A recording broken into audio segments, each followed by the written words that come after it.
My parents tried to kidnap my sister after neglecting us for 11 years.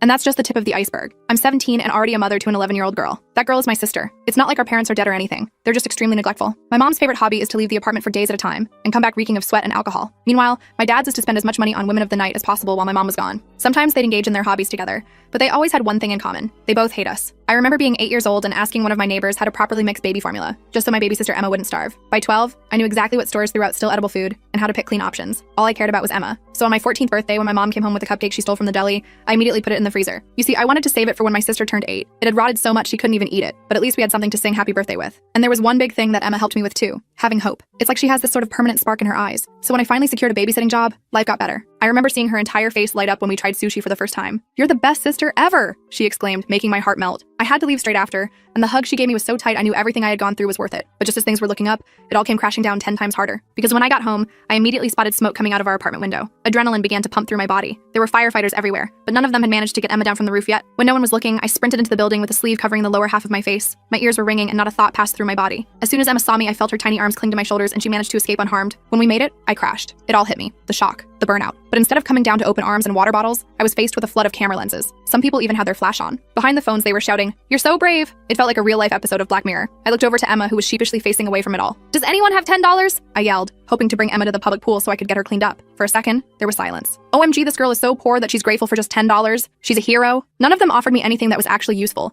so I began limping to the public pool with Emma's hand in mine. They all kept cheering like I was doing it by choice rather than pure necessity. Luckily, the pool let us shower for free, but when we got back, we arrived home to something even worse than a fire. It was CPS.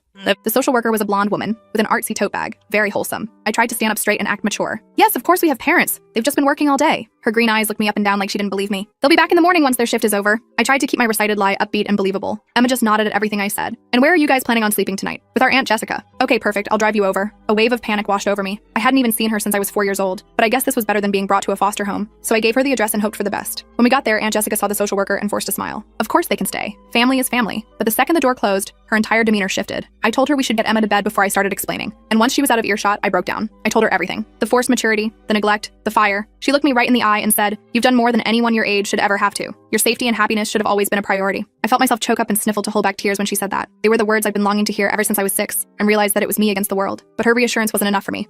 My parents had given me a lifetime of trauma without facing any consequences. So I decided to expose my parents online and let the internet deal with them. I wasn't sure if my aunt would approve, so I waited until he went for his afternoon nap and posted what had happened without hesitation. I included everything: the abuse, the forced parenthood, and of course the borderline abandonment. By the time I hit post, tears were streaming down my face. I immediately turned my phone off because I was terrified of the consequences. And when I turned on my phone an hour later, I finally learned why people always say, "Be careful what you post online," because it went viral, but to all the wrong people. The next morning, I woke up with a knot in my stomach. Emma was still asleep beside me and